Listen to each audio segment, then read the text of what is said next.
দুবরাজপুর শহর তৃণমূল কংগ্রেসের পক্ষ থেকে দুবরাজপুর রেল স্টেশনে অবস্থান বিক্ষোভ ও স্টেশন ম্যানেজারকে ডেপুটেশন দেওয়া হয়। ঠাকুরুনবান যাবার রাস্তা রেল নিজের জায়গা ঘিরে নেওয়ায় দুবরাজপুর রেল স্টেশনের বাইরে বসে দুবরাজপুর শহর তৃণমূল কংগ্রেসের পক্ষ থেকে অবস্থান বিক্ষোভ ও ডেপুটেশন দেওয়া হয়।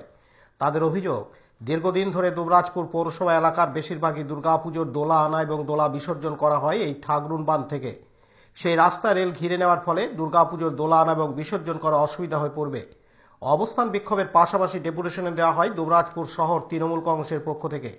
তৃণমূলের এই কর্মসূচিতে উপস্থিত ছিলেন জেলা তৃণমূল কংগ্রেসের সহ সভাপতি মলয় মুখার্জি, তৃণমূল কংগ্রেসের দুবরাজপুর শহর সভাপতি স্বরূপ আচার্য, দুবরাজপুর পৌরসভার চেয়ারম্যান পীযূষ পাণ্ডে, দুবরাজপুর পৌরসভার ভাইস চেয়ারম্যান মির্জা শওকত আলী সহ অন্যান্য কাউন্সিলর ও তৃণমূলের নেতাকর্মীরা।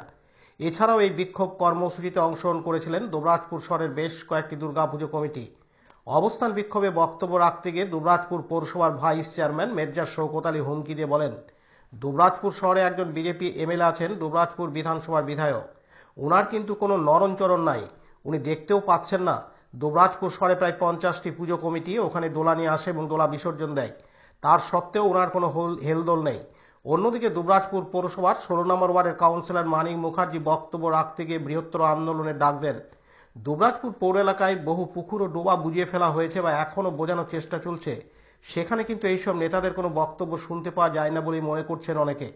প্রসঙ্গত, গত কয়েকদিন আগে দুবরাজপুর পৌরসভা এলাকায় দুবরাজপুর বক্রেশ্বর রাস্তায় রেল ব্রিজের কাছে রেলের জায়গার উপর যারা অবৈধভাবে ব্যবসা করছেন সেই সব দোকান মালিকদের দোকান উঠিয়ে নেওয়ার জন্য রেল ইতিমধ্যেই নির্দিষ্ট সময়সীমা বেঁধে নোটিশ জারি করেছে। এদিন Dubrajpur station manager SK Chowdhury জানান, रेल अपना सेफ्टी से काम करता है। रेलवे जहाँ सेफ्टी मैंने आजकल गाड़ी की स्पीड जो भी कुछ है सब बढ़ता जा रहा है, तो रेलवे बगल में जो रेलवे लाइन है उसका प्रोटेक्शन दूर से नहीं लेंगे तो बाई द वे कोई गाड़ी ओवरशूट किया, ब्रेक किया तो रेल में जा सकता है। तो उसको दूर से रोका गया है कि कितना भी ओवरशूट करेगा, ब्रेक फेल करेगा तो हमारा रेल लाइन कम से कम क्षति नहीं होगा, मूवमेंट ठप नहीं होगा, कोई सेफ्टी को ये नहीं करेगा। हर चीज़ का मोटराइजेशन बढ़ते जा रहा है ना। पहले सिस्टम कुछ और था, अभी कुछ और बढ़ता जा रहा है। जहाँ जहाँ जैसे सेफ्टी के मामले में बहुत सिक्योर होते जा रहा है, आगे बढ़ते जा रहा है। जहाँ सेफ्टी ज़्यादा ज़रूरत है वहाँ पर लोग नए ढंग से काम कर रहे हैं, नए तरीके से काम कर रहे हैं ना, तरीके से काम हो रहा है। जो कंसर्न विभाग को इंटीमेशन करूंगा उसके बाद वो अपना एक्शन लेंगे। অপরদিকে দুবরাজপুর বিধানসভার বিধায়ক অনুপ কুমার সাহা বলেন, পৌরসভার ভাইস চেয়ারম্যান গায়ের জোরে কথা বলছেন, ওনাদের দ্বারা কোনো সমস্যার সমাধান হবে না। যদি সমস্যার সমাধান করতে হয় তাহলে আমাদের কাছে আসুন, অবশ্যই আমরা তথা রেলের সাথে কথা বলে সমাধান করতে পারি। এদিন তিনি আরও বলেন, দেখুন, দুবরাজপুরের ভাইস চেয়ারম্যান এবং যিনি দুবরাজপুরের তৃণমূল পার্টি থেকে কনভেনার হয়েছেন পৌরসভায়, তাদের যে বক্তব্য, তারা অসাংবিধানিক কথা বলছেন। প্রথম কথা হচ্ছে যে রেলের যে জায়গা, রেল নোটিশ দিয়েছে এবং রেলকে আবেদন করলে নিশ্চিতভাবে তারা বিবেচনা করে দেখবেন, কিন্তু তারা এটা নিয়ে রাজনৈতিকভাবে ফায়দা তোলার জন্য মিথ্যা মিথ্যা আন্দোলন করছেন, লোককে উস্কানি দিচ্ছেন, ক্লাবগুলোকে উস্কানি দিচ্ছেন।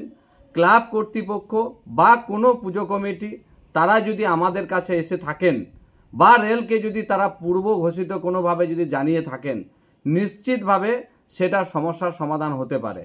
কিন্তু এই ধরনের বক্তব্য দিয়ে একটা অবস্থান আন্দোলন এবং স্টেশন মাস্টারকে ডেপুটেশন দিয়ে তারা শুধুমাত্র লোক দেখানো রাজনৈতিক মিটিং ছাড়া কোনো রকম সমাধান করার জায়গাতে তৃণমূল নেই। কারণ তৃণমূল বিভিন্ন জায়গাতে আমরা দেখেছি তাদের নেতৃত্বে পৌরসভা চলছে, তারা পুকুর বুঝিয়েছে, পুকুর বোঝানোতে তাদের কোনো বক্তব্য, তারা কখনো আন্দোলন করেনি। রেলের বহু জায়গাতে আমরা দেখছি যে বিভিন্নভাবে আজকে যারা করে খাচ্ছে, রেল কখনো তাদের সমস্যার দাঁড়ায়নি। কিন্তু পশ্চিমবঙ্গে তৃণমূলের সরকার জমি জটের কারণে রেলের বহু প্রকল্প আটকে আছে, সেটা নিয়ে কিন্তু তৃণমূল কোনো আন্দোলন করছে না, কোনো ধরনের জমি নীতি আমরা দেখছি না। তাই তৃণমূল মানেই হচ্ছে সমস্যা। তৃণমূল থাকলে কখনোই রেলের পরিকাঠামো পরিষেবার ক্ষেত্রে বিশেষ কোনো কাজ হবে বলে আমার মনে হয় না। তাই দুবরাজপুরে তৃণমূলের যারা বড় বড় কথা বলছে তারা তৃণমূলকে বলতে পারে সাধারণ মানুষ তাদের কথায় কোনো কর্ণপাত করবে না। আর সমস্ত মানুষের জন্য ভারতীয় জনতা পার্টি আছে, আমরা আছি। রেলের কোনো বিষয় থাকলে যে মানুষই আমাদের কাছে আসুক না কেন, আমরা সমাধানে তাদের পাশে দাঁড়াবো। পাশাপাশি দুবরাজপুর শহর তৃণমূল কংগ্রেসের সভাপতি স্বরূপ আচার্য জানান, রেল তার জায়গা রক্ষণাবেক্ষণ করতে পারে, কিন্তু কোনো ধর্মের উপর হস্তক্ষেপ করে নয়। এদিন তিনি আরও জানান, দেখুন, আপনারা সকলেই জানেন ঠাকুরুন বাঁধে যে আমাদের হিন্দু ধর্ম অনুযায়ী আমাদের যে এখানে দুর্গাপূজা হয়, সেই দুর্গাপূজায় দোলা বিসর্জন হয় ঠাকুরুন বাঁধ নামক ওই পুকুরটিতে, এবং সেটি শতাব্দী প্রাচীন। এখানে রেল লাইন আসার আগে, অনেক আগে থেকেই এটা হয়ে আসছে। যেটা দুবরাজপুরের সমস্ত পূজা যেগুলি হয়, দুর্গাপূজা, বারোয়ারি বলুন, ক্লাবের বলুন, বাড়ির পূজা বলুন, প্রায় 52টি মতো দুবরাজপুরে যে পূজা হয়, সমস্ত পূজার দোলা বিসর্জন হয় ঠাকুরুন বাঁধ পুকুরে। এবং হঠাৎ আমরা দুদিন আগে দেখলাম যে ওই পুকুর পাড়ে, যেটা রেলেরই জায়গা, পুকুর পাড়টা রেলের, পুকুরটা রেলের নয়, পুকুরটা ব্যক্তিগত সম্পত্তি, কিন্তু পুকুর পাড়ে রেলের কিছু জায়গা আছে, সেই জায়গাটা ঘিরে দেওয়া হলো ব্যারিকেড করে, যাতে কোনো মতে ওই পুকুরে আমরা আর যেতে পারবো না। যার জন্য সেটা খবর পেয়ে আমরা দুবরাজপুর শহর তৃণমূল কংগ্রেসের পক্ষ থেকে যোগাযোগ করেছিলাম সমস্ত দুবরাজপুরের যে পুজো কমিটি আছে সেই কমিটিদেরকে। তারা আমাদের সঙ্গে আজকে এসেছিলেন, তারা মত দিয়েছিলেন আমাদের সঙ্গে থাকার, সেইভাবে তারা এসেও ছিলেন, তাদের বক্তব্যও রেখেছেন তারা। আমরা একটা বিক্ষোভ কর্মসূচি করলাম, অবস্থান বিক্ষোভ। রেল কর্তৃপক্ষকে, ডিআরএমকে একটা আমরা ডেপুটেশন দিলাম থ্রু পাওয়ার চ্যানেল, এবং এখানে আমরা আমাদের বক্তব্য রেখেছি। আমাদের একটাই বক্তব্য যে রেল তার নিজের সম্পত্তি, অবশ্যই সেফটির জন্য কিছু করতে পারে, কিন্তু সেটা কিন্তু যাতে কোনোভাবেই আমার ধর্মে আঘাত না হানে। আমরা বছরে একটা দিন ওখানে দোলা বিসর্জন করি, সেখানে একটা গেট রাখতে কোনো অসুবিধা ওদের নাই। যার জন্য কিন্তু আমরা এই অবস্থান বিক্ষোভ করেছি। কারণ আপনারা জানেন যে সরকার এই মুহূর্তে, ভারতবর্ষের সরকার রয়েছে বিজেপি, তারা নিজেদেরকে ধর্মের রক্ষক বলে দাবি করে থাকে। সেই জায়গায় দাঁড়িয়ে থেকে দেখছি যে আজকে আমার ধর্ম পালন করতে বাধা দিচ্ছেন তারা পশ্চিমবঙ্গে, যেখানে। Laltu Mukherjee report, Birbhum RC TV, Dubrajpur.